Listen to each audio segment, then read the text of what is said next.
Constat fait, plus de la moitié de nos concitoyens vivent dans une commune de plus de 10 000 habitants, toujours plus innovante.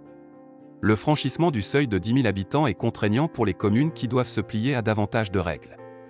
D'un autre côté, c'est une véritable aubaine car cela permet de mettre en place des initiatives communales améliorant l'accès aux services et le mode de vie des habitants à travers des systèmes d'incitation à la participation citoyenne.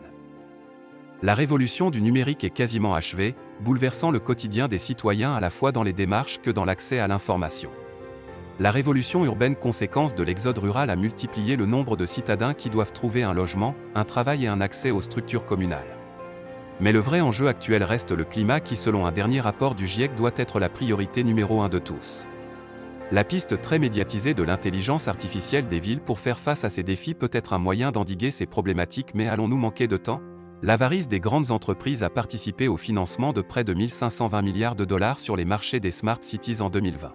Ces villes qualifiées intelligentes ont connu une vague massive de critiques face aux nouvelles réglementations européennes en matière de RGPD. L'exemple le plus flagrant de l'utilisation des données est la ville de Saragosse au nord de Madrid en Espagne qui a mis en place une carte multifonction servant aussi bien dans les transports, dans les bibliothèques, dans les parkings ou encore dans les lieux culturels, sans oublier la connexion au Wi-Fi public. Il est indéniable que cela procure un avantage et une facilité aux usagers, mais cela représente un risque en termes d'utilisation des données par les autorités, comme l'affirme le journaliste du Monde, Morgan Tual.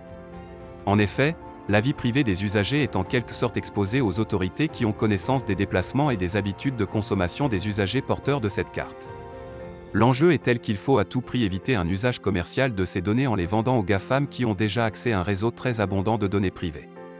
L'enjeu est de taille et sera sujet à de nombreux débats aussi bien juridiques et économiques que moraux.